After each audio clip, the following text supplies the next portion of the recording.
everyone, and welcome to our panel Hit the World at the M4 Music by the Microculture Percentage. And this panel is presented by Suiza, and we are very honored to present you four extremely talented and successful songwriters. But before I do this, I'd like to check if we have done everything to be understood.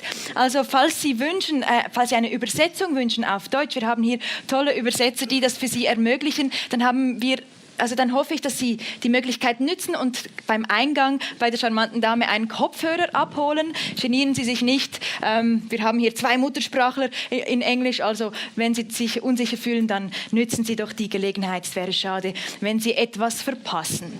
Good. Now we've checked that and done that, made that clear.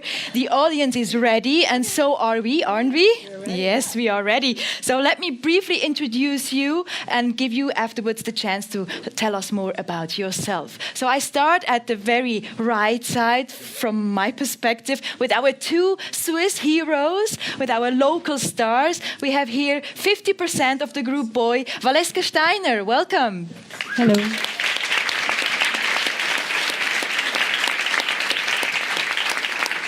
Their fan base spread beyond Switzerland and Germany, all over the world. And Boy, her group, won different precious prizes, and among them, the GEMA Songwriting Award. Congratulations to that. And thanks for being here, Valeska. Thank you. Close to her, we have our second Swiss musician, this time representing the French part of Switzerland. Bienvenue and welcome, Gorique. Merci, bonjour.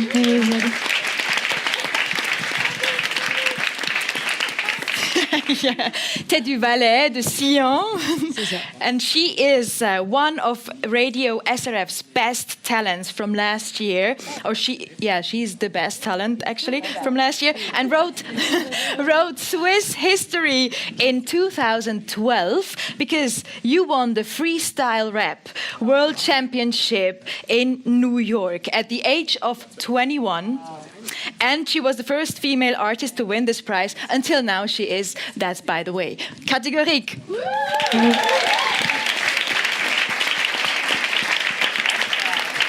Thank you for having me. I'm very happy to be here. Welcome originally from Canada, now based in Winterthur. Welcome, Laurell Barker.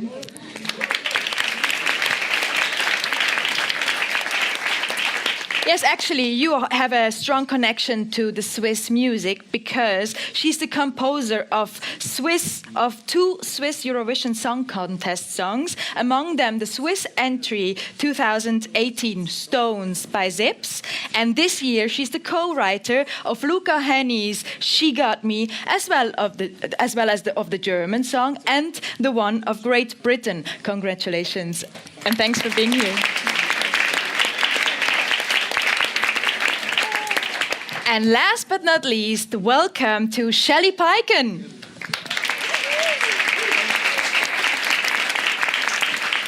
Yes, you are an American multi-platinum Grammy-nominated songwriter who flew in specially from LA. We appreciate that, thank you. Because your music is very familiar to everyone here in Switzerland. She is the author of hits including Bitch by Meredith Brooks and What a Girl Wants by Christina Aguilera, and also the author of her book Confessions of a Serial Songwriter. Thanks for being here, Shelly Peiken.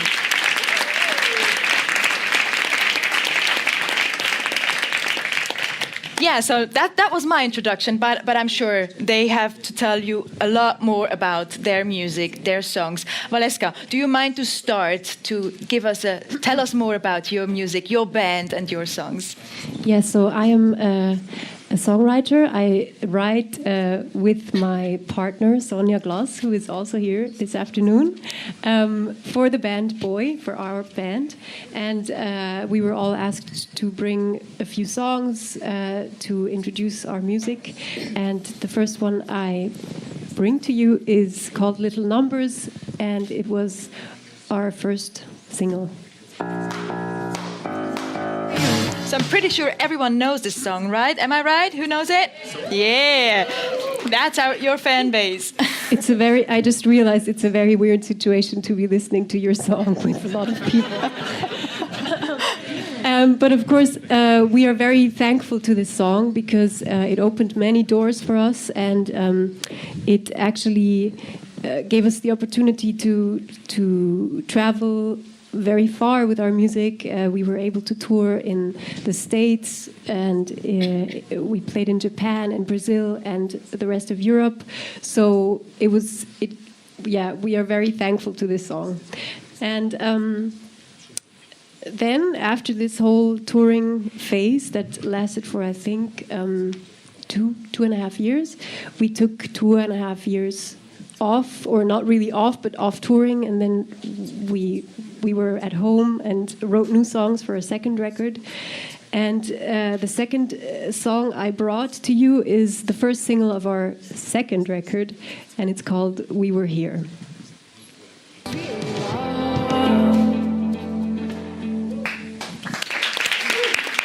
Thank you. That was it. So we were here in your video. You showed the lyrics. It's kind of it's a good style to have a video clip of the music, and you showed the lyrics.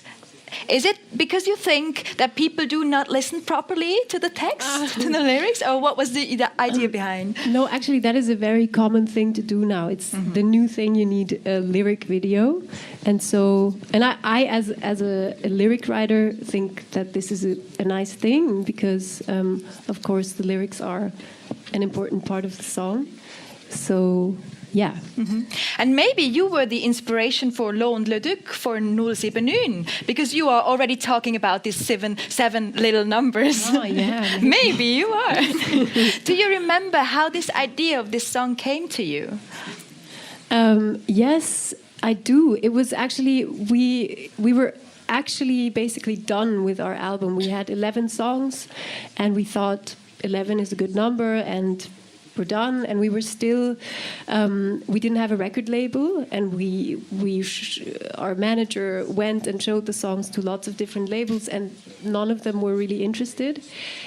And it was like, oh, the music is a bit between the chairs. I don't know if you can say that in English, but they didn't really know where to put it. They were like, well, it's not pop, but it's not like indie rock, so we don't really know what to do with it. And it's in English, which is difficult right now in Germany, where we started off. Okay. So and then we were just basically at home waiting for calls from record companies.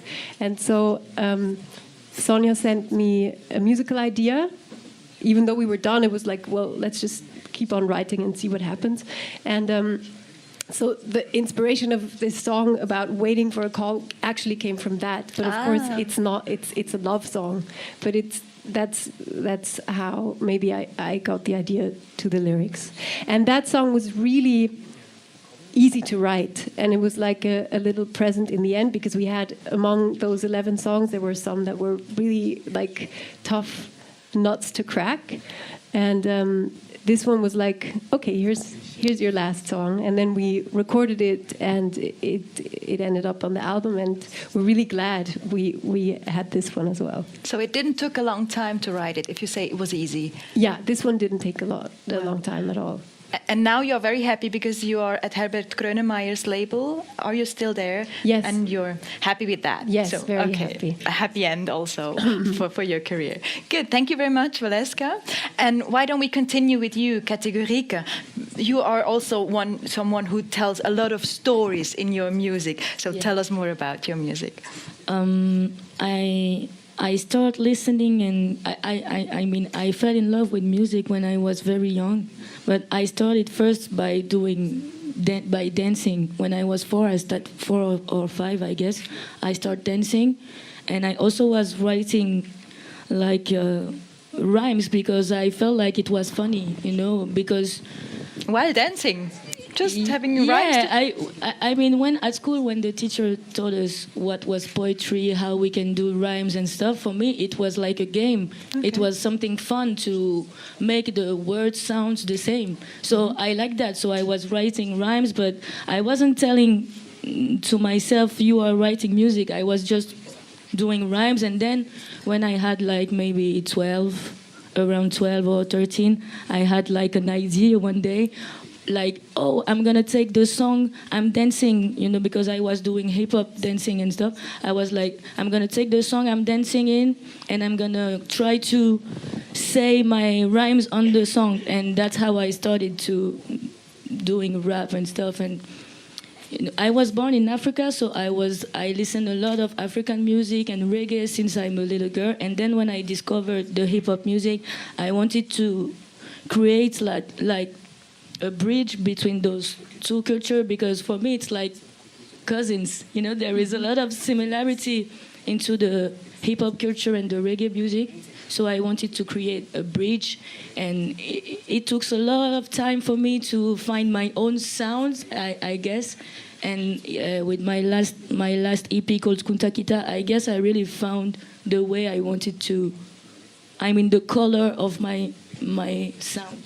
Do you want to show us Kunta Kita? Yeah, sure. Timide, cliff, je kiffe sans limiter, je rappe sans filtre.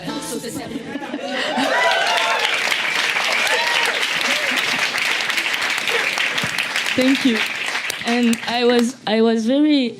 I called, the song is called Kunta Kita, but it's also the name of my last EP, and it was very important because, like, my artist name is Gorique, but Kunta Kita is like my alter ego. It's like the superhero inside me. It's the like fighter. The fighter. And I wanted to introduce her, so it was very important to me, for me to have a real sound that describe her. So I create everything. I do the beat. I do all the arrangement and everything. And it's the first time because I used to do my beats, but I don't know, I didn't really believe in myself. I prefer to take beats from other people. And this time I was like, no, okay, I'm going to try, and I'm going to do everything from the beginning. And which is quite unusual in urban music, right? Yeah, there is rappers that do their beats, but it's rare. Most of the time you work with a producer and you write and you create the vibe and the flow, but it happens also, but it's most of the time it's not like this. Wow. So that's it, the story of this song. And I'm very happy because with this EP I've been doing a lot of things, and everywhere I go, even in the place that people don't speak French, they know the lyrics and they sing with me. And it's something very important for me.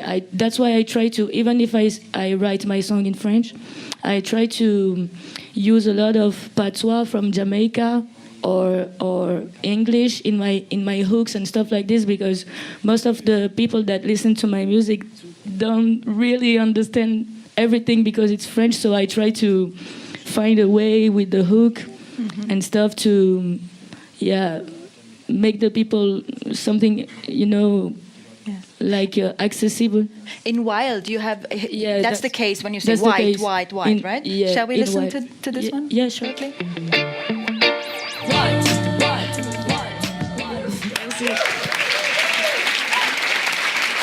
Merci beaucoup.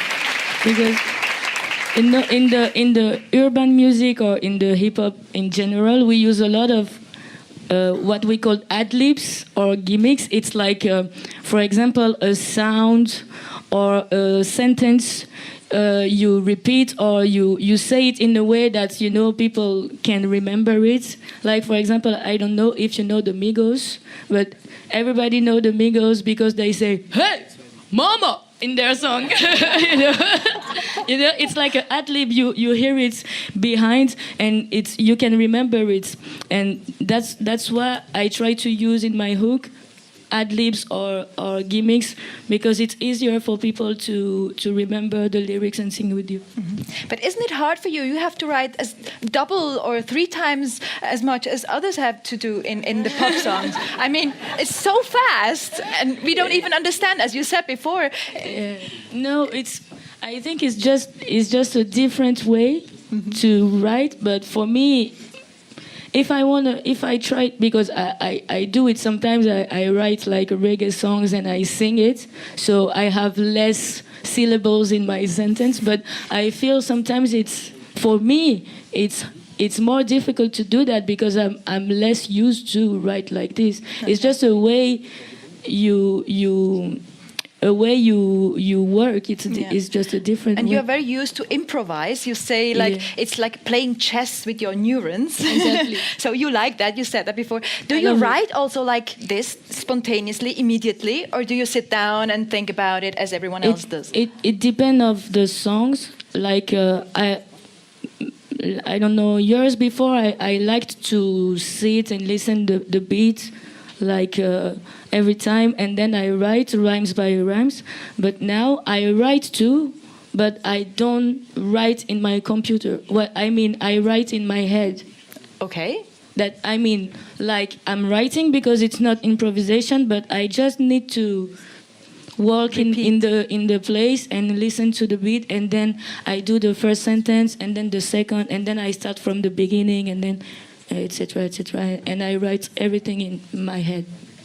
Wow. Laurel, you write it down, right? Do you remember? Hello? Or do you remember Hello? the same way? Both, actually, but for the most part, I write it down. Yeah. Okay, so If there's no pen and paper or laptop around, yeah. you prefer to work with the laptop? I do. Yeah, with these the pen. days. I mean, I like to switch it up every now and then. Apparently, when you use a pen and paper, it pulls from a different part of your subconscious. So, yeah. So I like to do that every once in a while too. Okay, so tell us more about your music. Are you finished, Gorique? Yeah. D'accord. Okay, good. We are not at the end now.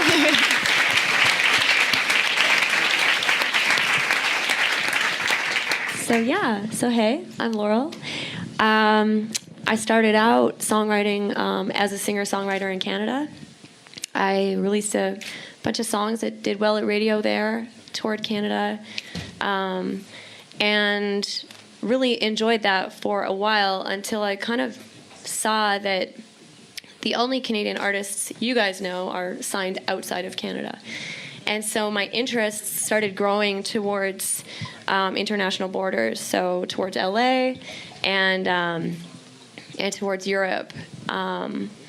So a few years ago, when I got more serious about writing for other people, I decided to really kind of go for it. Something in my mind was like, it's sort of like now or never. So I packed up my apartment in Vancouver and put it in storage. And I was like, okay, I'm going down this rabbit hole. I don't know where it's leading. I'm not 21 years old. Like, I can't believe I'm doing this. I'm freaked out, but I just knew I kind of had to see where that led. And I do have a taste for adventure, so that took me to LA a whole bunch of times, and with having parents from the UK, I was invited over to Europe to do some writing camps, and that just kind of like I kind of walked through the door, and then it led to another door and another door, and I haven't really looked back. That's kind of been 3 years since then. And it's just been such a cool journey. Like, I've had the chance to just get influence in my writing from so many different countries. Like, the melodies from Sweden are insane. Obviously, lyrics in LA and like swag and just what people are saying. That's cool. Grime from England. The whole dance scene in Amsterdam. Like, it's just been a really cool A&R process that I didn't realize I was putting myself through as a writer. And in turn, it's just kind of, I've had the chance to write in a lot of different genres. My main focus was always radio in Canada, so that's kind of continued in different territories. So I was like the Canadian Colby Calais when I was like really pursuing my artist project in Canada. So because I do a lot of DJ collaborations, I decided to like pull those songs down. So I'm not going to play those today. But I still do artist collabs with DJs. I write a lot of urban stuff. And I'm so lucky that I'm starting to work more and more with labels and artists. So that's really exciting for me. Love writing for guys. I do. Like, it's just a ton of fun. I think it might be because I phrase like a guy, in my opinion. I grew up on the Beatles. My parents are from England, as I said. So yeah, so it's really fun to be able to write for another gender. And yeah, I guess I should probably play something. So okay, Lil'Touch I wrote with a team of people who are assigned to Alex the Kid in LA, and it was so has anyone heard of Girls' Generation? They're like a really big K-pop girl group, and so if you guys are in the mood, we can hear a song in Korean. Anyone in the mood? Yeah, let's do it. So we wrote this in English, and it was translated to Korean. And this song came out in September, and it went number 3 in the world. So number 1 in 23 countries, which was like a real surprise for us. And 83 million times streamed. It streamed 10 million in one day, yeah, which was crazy. So we were like, all right, we'll take it. So yeah, it used to be called All I Need, and it was completely in English. So that was kind of a cool experience. This next song is a song with Felix Jan and Omi. It's the first time they've gotten back together since Cheerleader. So that was a really cool thing to be a part of. That just came out recently. And you can just play a little bit. I know you don't. And Change My Heart is a song that came out with a DJ from Amsterdam. I'm singing on this one. Nothing's gonna change my So yeah, and of course we have to hear "She Got Me" Yeah, from yeah, Luca yeah, Hänni yeah, at the yeah. Eurovision Song Contest. So this was written at the ZiBBZ camp last summer with Luca, and he smashed it. So you created a new Latin lover because it's very untypical for Luca Hänni. This song, isn't it? Yeah, suits it though, right? Yeah. So how shall we imagine this kind of writing workshop with Luca Hänni? How long did it take? Yeah. And how was well, it? that was pretty quick. I would say we had like the bones of the song by like lunchtime. Wow. And then just going in and really like working the lyric, and we actually simplified the chorus like a whole lot after that, to just make it really instant on first listen. And that's something that being in Europe as a native speaker has really taught me, is to just be aware of what's actually translating lyrically and what might not be. And so trying to find those layers to like please the native speakers, but also to make it instant for a non-native speaker has really become more important to me. Okay.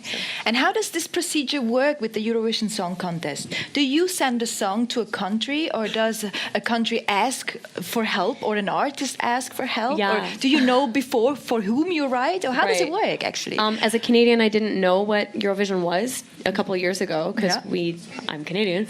And I was invited to a writing camp in the UK first. And through that, I met the A&R for the Swiss Eurovision. And through that, just through being invited to different camps, you kind of end up meeting people who are somehow involved. So some of the songs, the co-writers are pitching, and some of them I'm pitching directly. But all of the submissions have a similar process in that they're sent to the A&R. In Switzerland, it was actually put through a voting system that was new to Switzerland this year. Yeah, we change it every year. Yeah. But I think because of that, they got a really great result, and even the artists were kind of voted on in a secret vote from experts and a panel of 100 Eurovision kind of fans. So that was really interesting. The UK didn't do that, but they have a similar voting process. So. Yeah, so you just submit and cross your fingers. So was it also a co-work with Great Britain and with Germany, or did you just send the song? Or I sent the song to both of those places. Yeah. But what if one wins? I mean, aren't you concurrency for yourself? What's that? Aren't you a concurrency for yourself because you have 3 songs at the Eurovision Song Contest? If one wins, what do the other 2 say? I think that for me, I feel lucky as someone who wouldn't have been able to write for my own country unless maybe you count the UK with my parents being British. I just think it's a real honor, like to have a song representing a country, and for me being in Switzerland and living here now. The most important is the Swiss one, right? I want to make Switzerland proud. I really do. So, and I want to make all these countries proud of what they take. So, it's for me. I'm not competing with myself. I'm just really honored to be there. Okay. Yeah. And last but not least, Shelly, we are so happy to have you here because recently you lost the most precious you have, your voice. how are you today after 2 weeks of silence? This is true, Nina. I almost didn't make it here. You know, I almost could not come. And this is about day 5 that I've got my voice back. It's the scariest thing, but we decided that in a room full of singers and songwriters and artists, it's an occupational hazard that a lot of people are going to have to deal with, and we'll just be open about it. But luckily, I can talk today. Yeah, wow, it's a luxury It's crazy. to hear your voice. Very scary. It wasn't just laryngitis. I hemorrhaged a vocal cord. Yeah. So I was done. Oh, Yeah. damn. And the doctor said I couldn't fly. Okay. So. So we are happy to have you here. Me so tell us too. just the most important about your life, because you have so much to tell us. Okay. So, you know, Or about your gosh, music. I've been doing this for over 30 years Wow. professionally. And if somebody asked me when I started that long ago if I still thought I'd be doing it, I couldn't even fathom. I've seen the business go from one thing to another thing. The business now is completely different than it used to be when I was coming up. And I'm Why not and placing how? a judgment here. Yeah, sure, yeah. Well, it used to be, you know, there were usually 1 or 2 writers on a song, and that was all. And the producer, like we were talking about before, was a third-party producer who was hired, and he wasn't part of the copyright, and there was budget to hire them and pay them to come in and produce the song. There was no digital streaming, and so it was possible to make a really nice living as a middle-class songwriter who wrote a ton of album cuts who never even had a song on the radio. So if you wrote a song all by yourself and published it all by yourself, and somebody recorded it, it was never on the radio, but it went on an album which went platinum, which was common. Mm-hmm. Let's do the math. That was 8 or 9 cents per album. Mm-hmm. In the late 80s, to make $90,000 for a song that was never heard on the radio, and you did that a few times, you could live a nice life. So that all went away with streaming. You could have a song streamed 100 million times, and you can barely afford a house. So I've seen both sides. I'm still working. I have dedicated a lot of my waking hours now to advocacy with a group called SONA in Los Angeles, Songwriters of North America, and we're a grassroots volunteer organization who goes to Washington, D.C. and tries to get legislation passed that will benefit creators worldwide, because even if it's just in America, to perpetuate the myth that music is free is very dangerous. So once we start it in America and it catches on, a lot of the other parts of the world are more progressive than we are. But I didn't know what I was getting into when I started the advocacy, and it takes me out of the studio a lot. But for the first time in my life, I sort of do things backwards. I am making my first album, and I don't think I was ready to do it before now. And I'm so inspired and engaged, more than I ever have been. Something I just couldn't have imagined 30 years ago. Wow. And did you change anything in your writing because of the business having changed? Yes, for a while. And then I changed back. Old school. And, you know, it's not because there's a lot of music out there that I admire and I wish I was better at writing, but that's not part of me. So I think it's good for everybody to experiment and always be open. But I had to come back to my roots. Mm-hmm. And tell us something about What's up there? Bitch. How Okay, did it work? Did you work? You did work with Meredith Brooks, right? So I wrote Bitch with Meredith Brooks in a tiny little bedroom with an acoustic guitar. That's it. No beat, no track going, just line, in an hour. In an hour. Wow. You're so good to me. Thank you. I have to tell you, I am so excited when people still know that song. Yeah, we do. Yeah. You know, because I used to go to parties and people would walk up to me and go, "Oh my God, that's my jam." And now young women come up to me and they go, "Oh my God, that's my mother's jam." And I don't know what to think, so. And everything started with the right idea, right? You were on your way Always back an home idea. in your car, Yep. and then you had... Yep, and I'm going to do a little keynote later, and I'll tell more of a story, and I'm even in good enough shape to play it for you live on my guitar, so At I 5 can tell you a o'clock. little bit more. Yeah. Okay, good. Yeah, it was I have to say, I've written about 3,000 songs in my life, and the handful that have been successful, the handful that have changed my life, have been songs that I didn't walk into a room and conceive and contrive, and they were from real moments where I had this real feeling and I had to write about it. I don't think that there's anything wrong with going to a writing session and saying, "Oh, gee, what should we write about? I'm not feeling anything. Let's think about something. Let's make it up." That's all good. But my reality is that my most successful songs have been from personal eureka moments. Okay.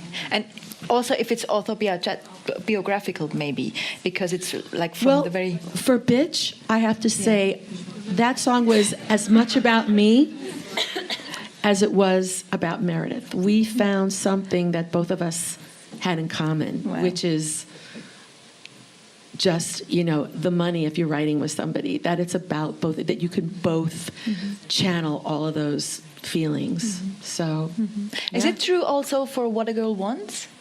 So, yeah. So, What a Girl Wants, I had been I came up in New York. I came up in the business of New York, and I met a guy, and I came to LA, and the song was actually retrospectively looking at how he gave me the strength and courage to make that move across the country. Well, we all know this song too. How do you choose the artist you want to work with? I didn't choose that artist. No? That it found me. Ron Fair, A&R guy that was active in LA at the time, heard it and was making a record with this ex-Mouseketeer. And he loved the song. He did ask me, though, if I would consider changing the order of What a Girl Needs and What a Girl Wants, because originally it was What a Girl Needs. Uh-huh. He said, needs is so needy, and wants is so sexy. I said, okay. Okay. But at least he asked you. Oh, yes. Yeah, that would, Does he have I'm to? a bitch. No, you are not. Yeah. So why don't we open the discussion now about songwriting, how you do, when you do it, with whom you do it, where you do it, with the piano, with the guitar, with the pen, with the computer. Just tell us how you do in general. So you need the right moment to have, you need to have the right rhythm, the right beat. You need to have a cooperation with Sonia, and you are kind of, or how do you do? How do you write, Laurel? When do you do it? Where do you do it? With what? Every day I feel like I'm writing. So Okay. I could probably take 5 things that people have said up here already and put them on my title list. I do go in constantly prepared just in case. But like you, I've learned how to trust that something will come that's right, that feels right. So I prefer to also write on piano or guitar. Even if there's, say, like a track from a DJ, I still like to strip it back and make sure I'm feeling something first. Usually I like to start with a concept because I feel like songs have to say something. And if they don't say something, it's like, what are we all doing here in this room, So the main message. Yeah. So, like, how are you feeling? What's been going on in your life lately? And that can be really awkward when you've just met the person, but I think it just becomes more natural the more you co-write, to just get used to lowering that guard more quickly every time you come in. And if your guard is lowered, often that enables someone else to lower theirs too. And that's when you get into what I think is the really good stuff. And Valeska, you too? Do you start with the main message too? What do you have to tell Sonia, or where do you start? With the melody, with the lyrics, with the message, with the beats, or... Well, actually, so far it's mostly Sonia who starts, and she starts with music. So we write in a very unromantic way. We send each other things by email. We've tried to write in one room with an acoustic guitar, and we're trying it again and again. But somehow the computer things works the best, because sometimes even if you write together so closely, you're not always inspired at the same time. You don't always have the good ideas at the same time. So she sends me music, and then of course I'm lucky because this music already contains a lot of feeling somehow. And it's not that she tells me I felt this when I recorded this, but somehow often it tells me something. So I just sit down and I spend time with that music, and sometimes it takes a long time, sometimes it goes quicker, but I really spend days with it, and I have my laptop and I just have the track, and it's like the song minus the voice. So I just sing and sing and sing all day until I find like a melody that sticks, and then sometimes it's a word, and sometimes I go to my notebook and I find, well, this is something I want to talk about, and somehow it fits the feel of the song. So it's really different, but it really depends on our collaboration, and it's very, this is like the initial spark, the music. Yeah. Okay. I may give you the chance to ask questions about songwriting. If you have any questions, how they do, what they do, please ask. If someone's already ready to ask something, yes, please.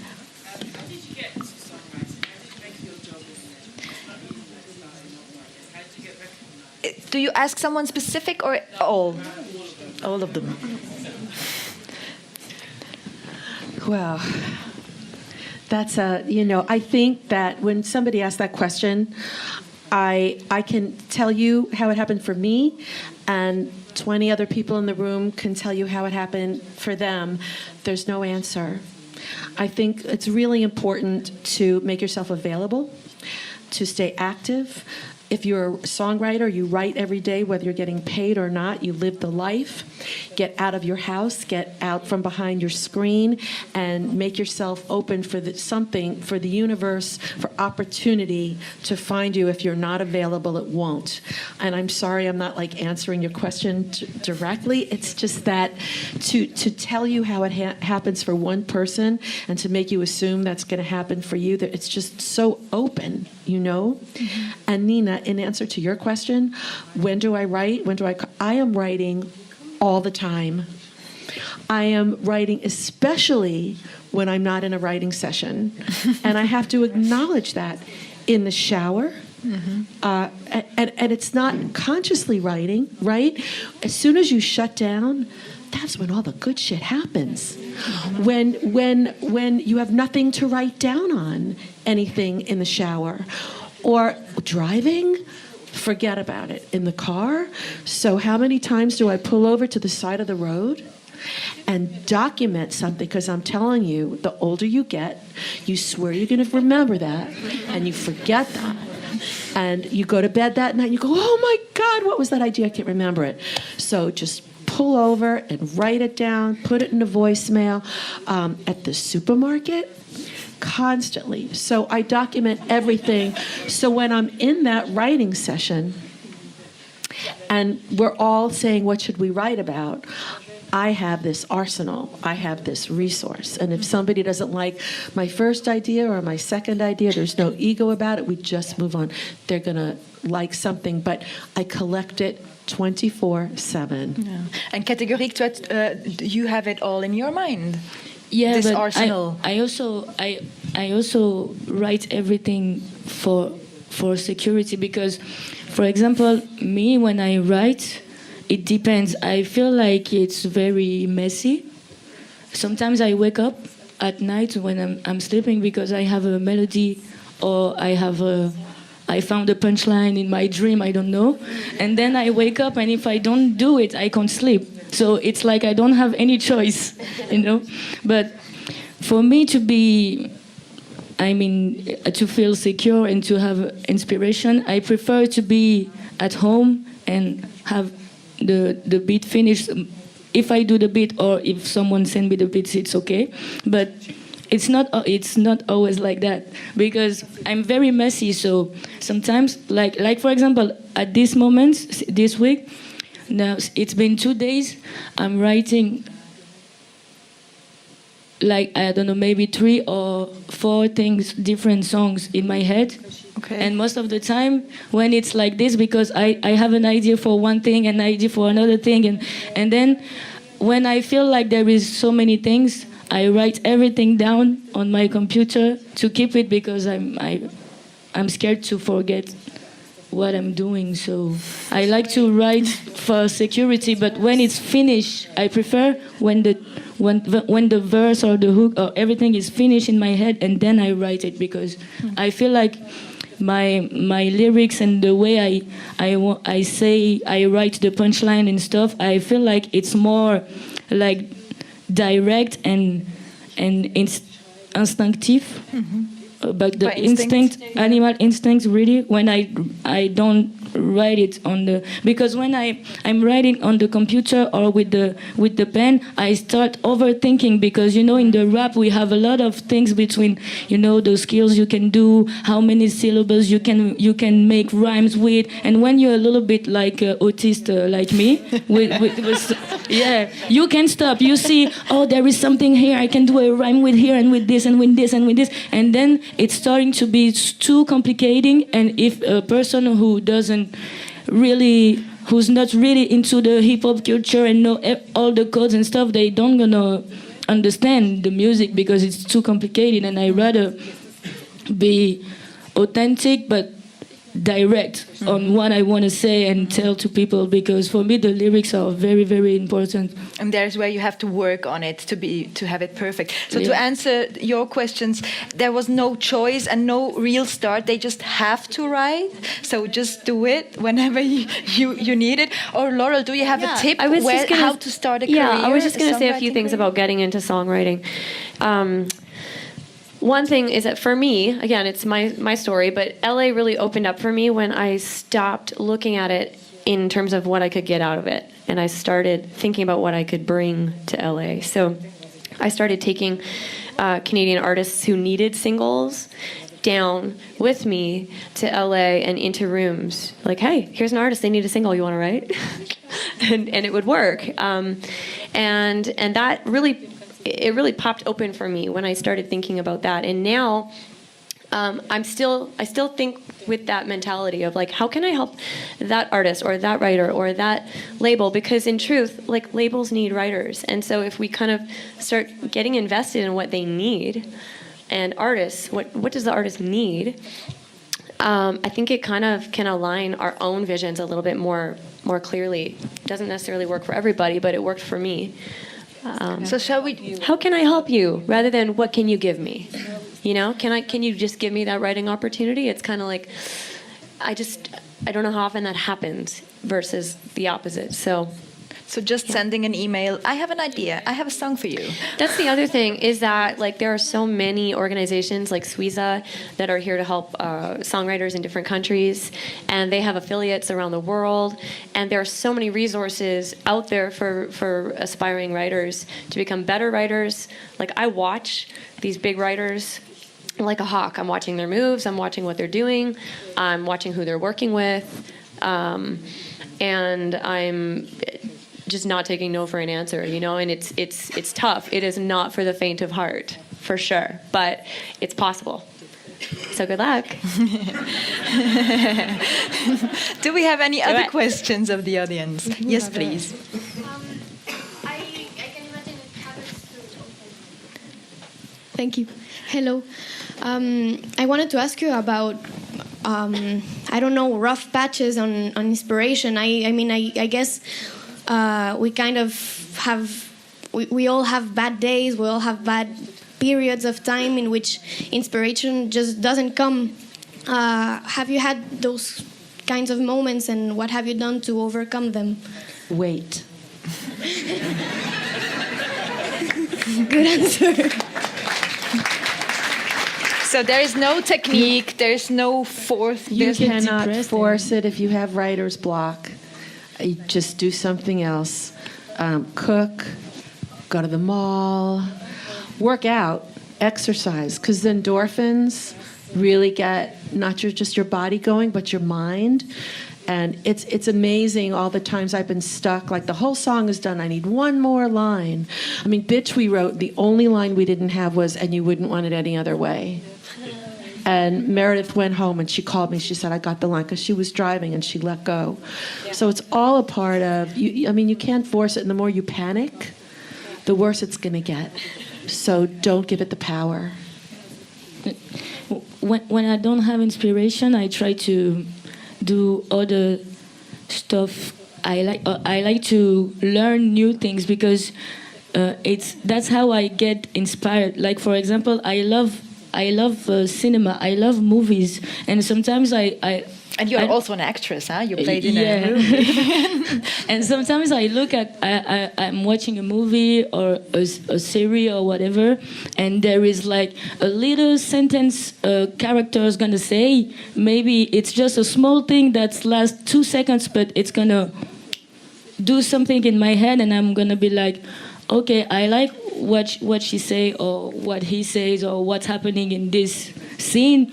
So what I do most of the time, I record what they say in my phone, and sometimes I'm listening to the things and it makes me think, and then I start thinking about this stuff and seeing images about my life, and then and that happens to me also when I discuss with people, when I read, when I look at a documentary, stuff like this. I like to learn every day about people and life, and that's how I get inspired, with new things. So it comes when you're not waiting for it, the idea.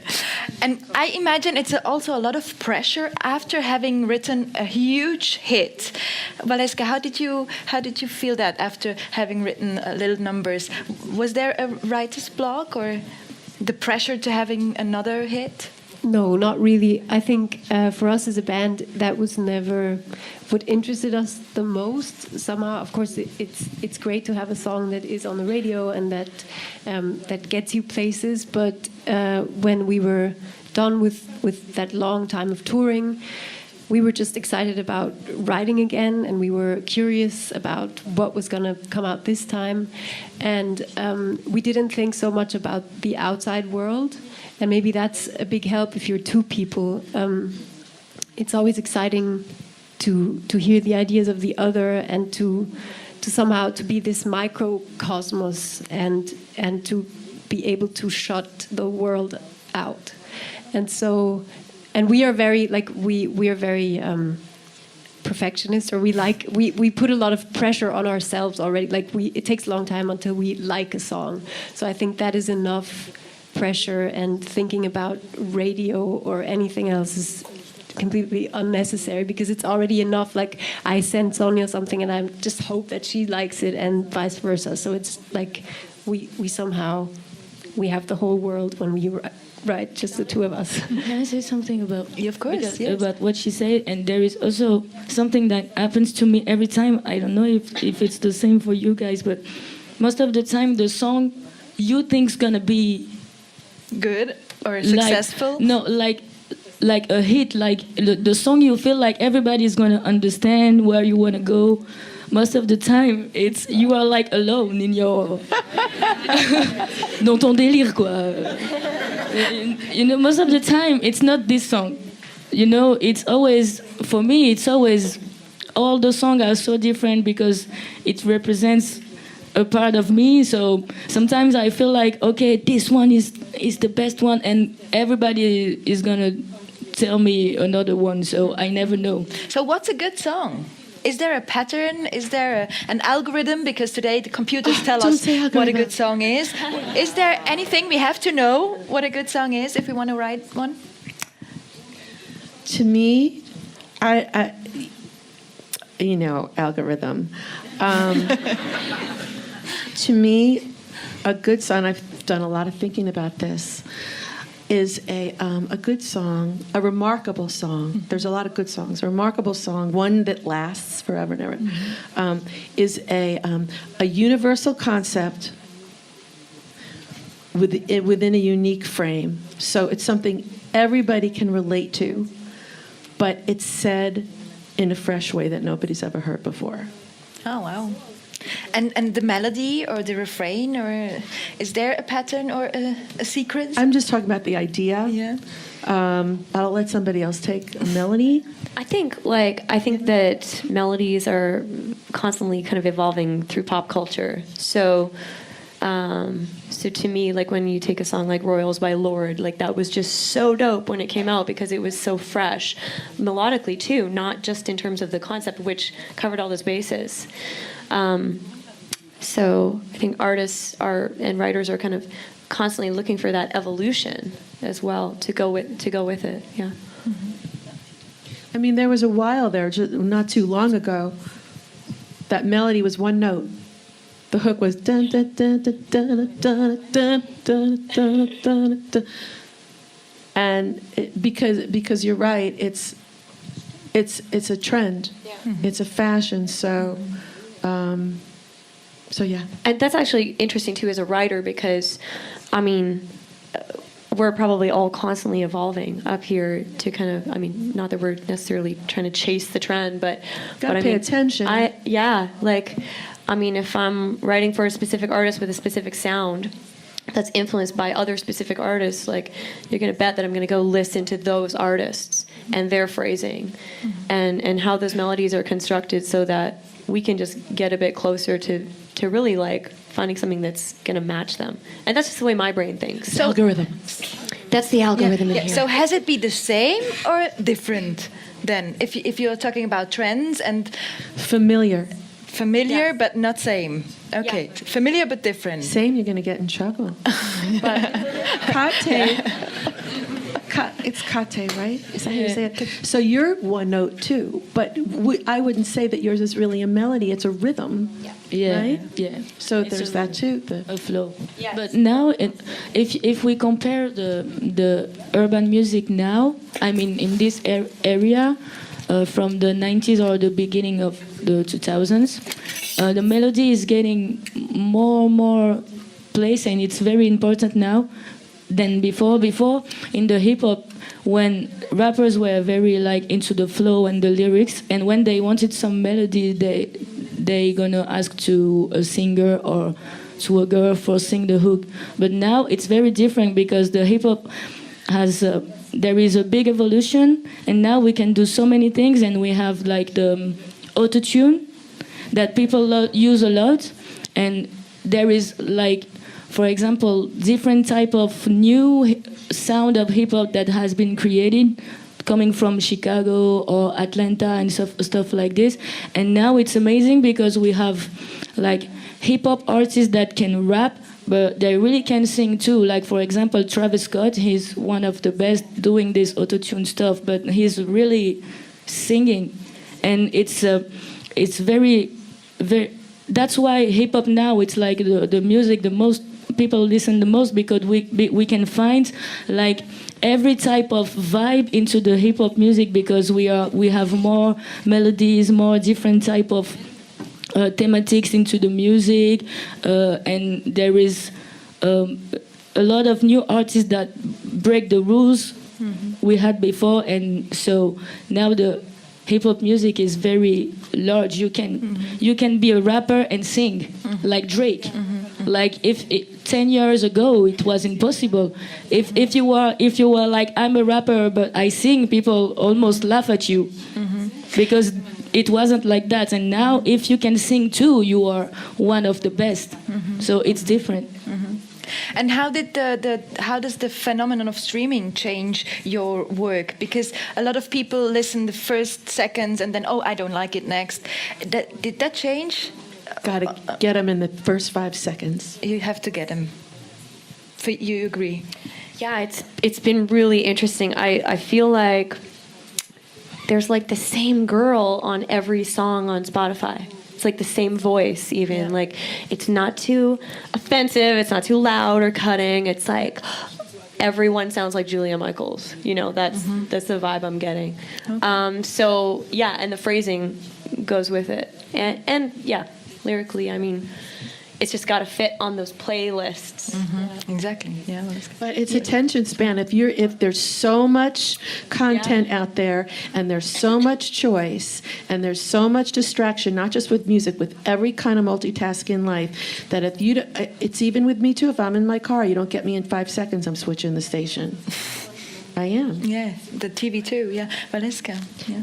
Yeah, well, it's definitely true, and I feel like it's really, it's almost scary because I feel like this is the first time that the way people consume music changes the way you write, and I feel I don't.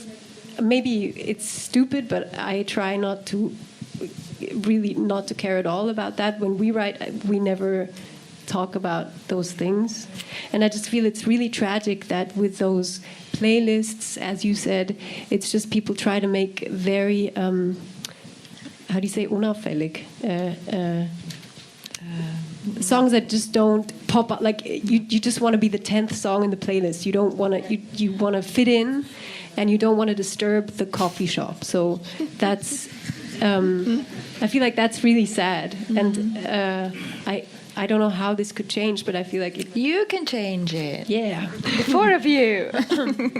Yeah, I think it's a bit. It's not an. It's a challenge. I feel for what is happening musically. To stay original. Yeah, or just not to care. Like I don't feel like I just don't want to care about it because I. But you're influenced at the same time. No, somehow I don't know. I still don't have Spotify, so I don't. It's not the way I consume music, and I just hope that I feel like, or we realize at our show that. At our shows that young people start buying vinyls again, which is really nice, and I hope that this is going to be something that comes back, that people start enjoying, like picking their own music and listening to a whole album and to be interested in a whole story. Touché. And yeah.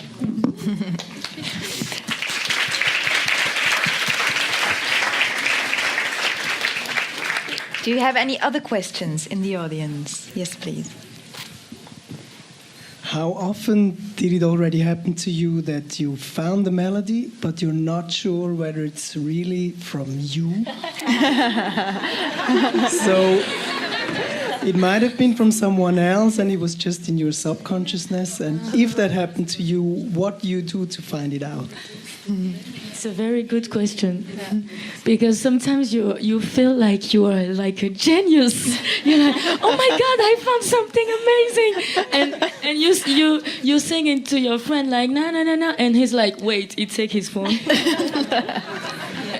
This is something from the 90s or stuff, and this happens to me like 1 or 2 times, and I was very, very depressed, sad, yeah, because I felt like I had something, you know. But it's when that happens, I guess you just try to, you just accept that, okay, maybe it's not this, but it's that way. I have to go in this way to find what I'm looking for, because just like a start, but you feel a little bit sad because.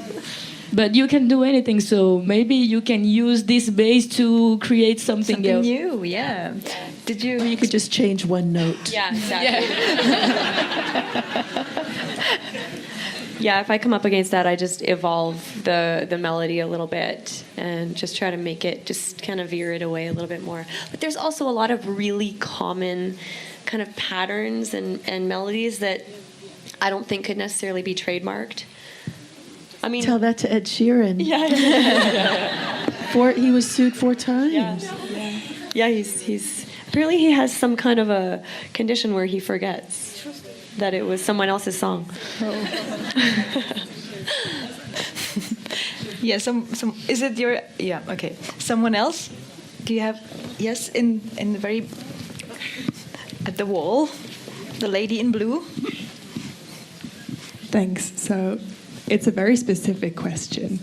So to me, writing a verse and a chorus feels really organic, but I kind of struggle with bridges.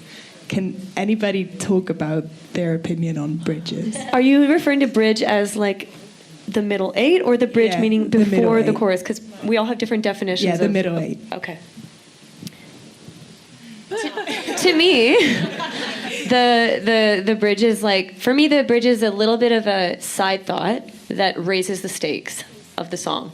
So maybe you allow the listener to know another perspective on whatever you're singing about, to really bring more depth to the song. So it might be one last attempt to not let go. It might be, it's just saying more, in a way. And for me, that's actually always the easiest part of the song for me to write. I think because I always have something else to say. And furthermore, I want to say this.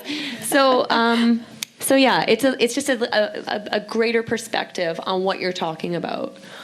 So you have actually to start a new idea, a new melody. Or I think it's it's definitely, conventionally it's been a new melody, but not so much anymore. Now it could just be a chant or a riff. Yeah. But it's some kind of a departure, and I like the idea of coming at it with it, and furthermore, just to make your point. Right, to psychologically poke yourself into what else do I feel from a different perspective. Yeah, it increases tension towards that last payoff, right? So this is on a roller coaster ride. We've gone to our first chorus, we've gone to our second chorus, and we're building and building, and I just want to say my chorus again.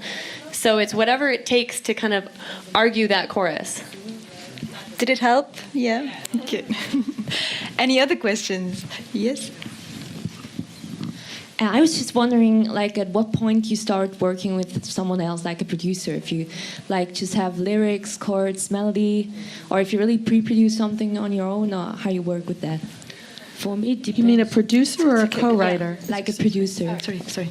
Yeah. She started already. For me, it depends because every day or every week, so I don't know, there is a lot of different beat makers or producers that sends me some beats, because sometimes they heard a song or one of my song and they create something because they have inspiration, or sometimes they create something and then send it to me because they feel like my voice gonna be good on the stuff. So I listen to everything, and when it depends. Sometimes I have a flow, sometimes I have just a word, sometimes I have a general feeling. When I feel something, I choose the beats, and then I just need to listen to it all day. And as I was saying before, so there are the two ways. Either they send you a beat and then you start to work, or you have an idea and then you send it to the producer. No, if I have an idea, I do all the pattern of the beat, and then I send it to my friend, because I don't like maths and stuff when I'm lazy. When I have to think and do the mix and stuff, I don't want to do it. So I do the pattern of the beats, and then I send it to my friend, and she does everything. Okay.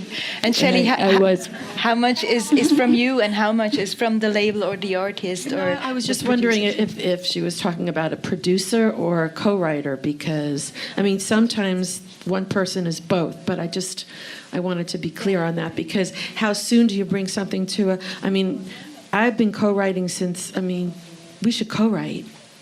Talk about how do you get to a bridge. Sometimes if you can't get to something, you write, co-writing is just it brings out other colors in you that you didn't even know you had, and that bridge that you couldn't think of, perhaps they will, and it makes you write with people whose strengths are your weaknesses, and it just opens up a whole new plethora of ideas and melodies and stuff. And you said before that sometimes they change also, if you talk about the cooperation with the producer in the studios, so they change sometimes your lyrics, or they change maybe also the beats, or how is this work? No. How does it work?